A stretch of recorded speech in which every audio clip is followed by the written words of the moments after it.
Salut les montards, vous êtes avec Steph sur 100% Vestron. Voilà les icônes que vous allez retrouver dans la vidéo avec leur correspondance. Aujourd'hui, je vous montre comment installer des rehausses de guidon. Ces rehausses de guidon vont rehausser le guidon de 2 cm. Les déporter aurait été pas mal, quoi. Ça m'aurait fait gagner un peu. Le guidon serait revenu aussi un peu vers moi.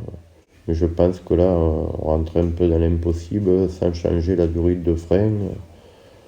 Et même au niveau des fils électriques, ça aurait posé vraiment problème, je pense. Bon, il va falloir jongler là, parce que déjà, si c'est pratiquement tendu avant de mettre les rehausses, il va falloir gagner de la souplesse un peu à droite, un peu à gauche.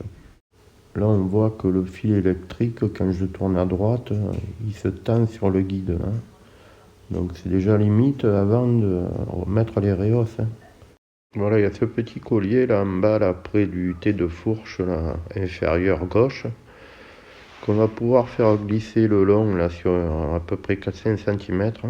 Ça va permettre de détendre un peu le fil d'alimentation du côté gauche. Là. Le collier est pas trop serré, donc je vais juste le faire glisser le long du câble d'embrayage.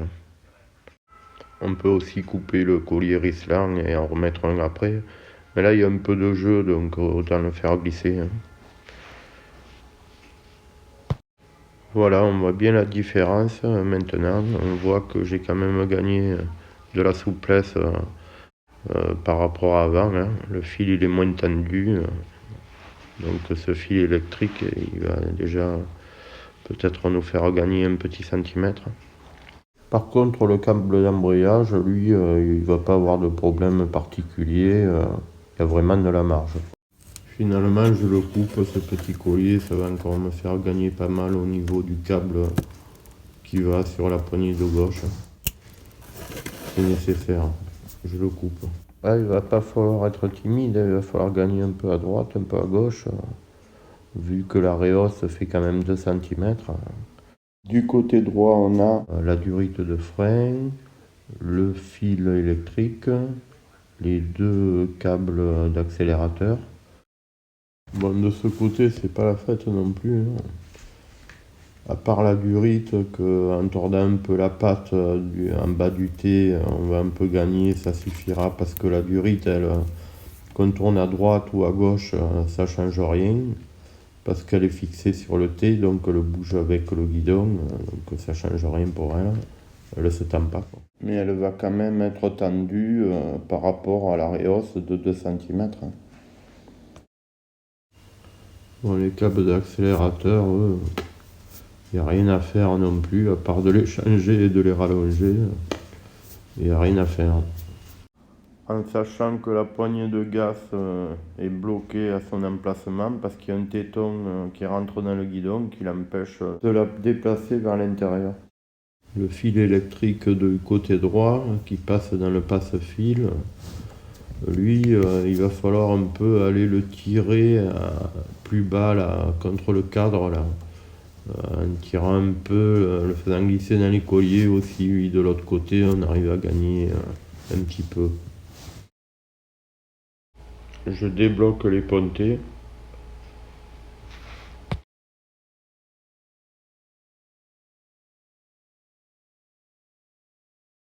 On va pouvoir sortir ce guidon quand même.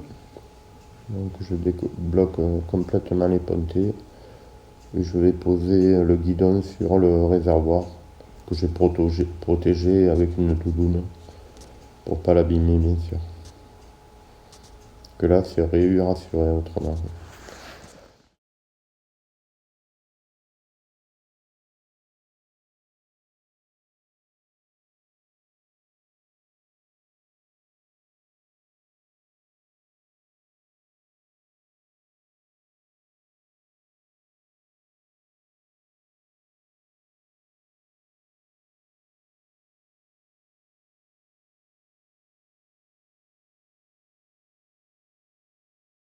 Maintenant, je remets les nouveaux pontets inférieurs qui vont décaler de 2 cm. Et après, je vais mettre la coquille par-dessus. Je mets un peu de frein boulon sur chaque vis, sur les 4. Il faut bien centrer la partie cannelée du guidon sur le pontet, qu'elle soit bien au centre pour que le guidon soit bien centré. Je mets mes vis en place sur le pontet droit.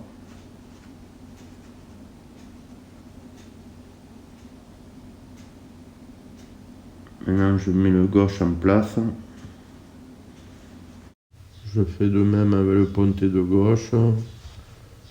Colle à boulon et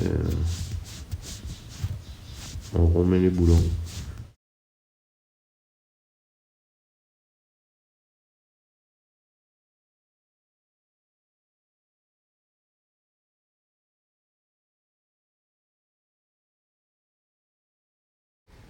Je serre d'abord les vis qui sont sur l'avant des pontets, je les mets en butée et après je serre celui-là de derrière. Et après j'irai mettre un coup de clé dynamométrique vraiment pour faire le bon serrage comme je veux. On bloque pas parce qu'on va régler le guidon. Et pareil pour ce côté, on serre d'abord celui-là qui est vers le compteur et après celui qui est vers le pilote. Je règle le guidon.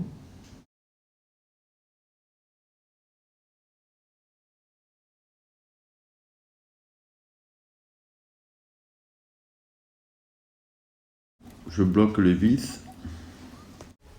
Bon, maintenant on met un petit coup de clé dynamométrique à 23 Nm.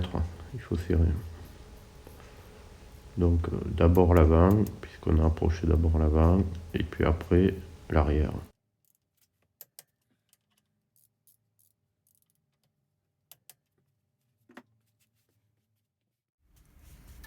Je dévisse l'embout de guidon et après je dévisse la cocotte d'embrayage avec une clé de 8 pour régler la hauteur de ma poignée d'embrayage.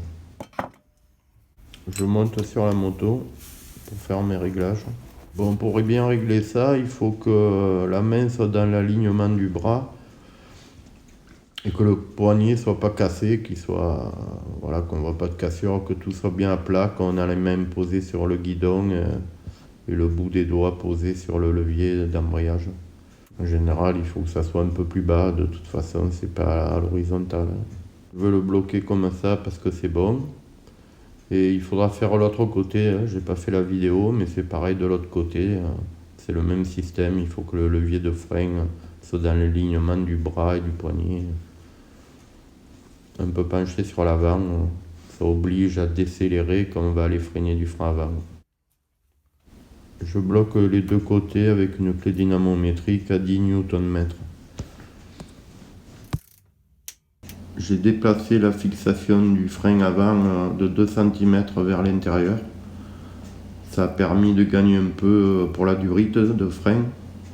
Mais en même temps, ça permet de prendre le levier un peu plus loin et ça améliore bien le freinage.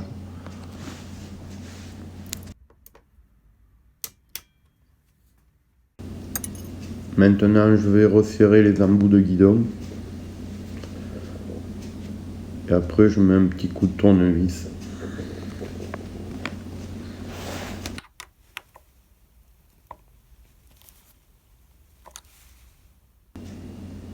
Je remboîte correctement le protège-main.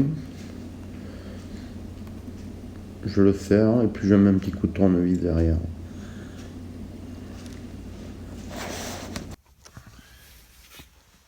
Bon, mais c'est très bien, ça va bien changer ma position sur la moto. En plus, j'ai légèrement tiré le guidon vers l'arrière, ça fait que je vais vraiment être confort et c'est mon dos qui va m'en remercier, je pense. Ça va aussi être nickel en position debout pour passer les dodanes par exemple. Non, je plaisante, mais c'est vrai qu'il y a tellement de dodanes que chaque fois tu es bien content de te lever et de ne pas être trop courbé sur l'avant. Bon, pour les gens qui font du off-road, ça paraît indispensable aussi. J'espère que cette vidéo vous aura rendu service. À vous abonner, me laisser un petit like, ça fait toujours plaisir. Je vous remercie d'avoir regardé la vidéo jusqu'au bout et je vous dis à bientôt pour un nouveau tuto sur 100% Vestron.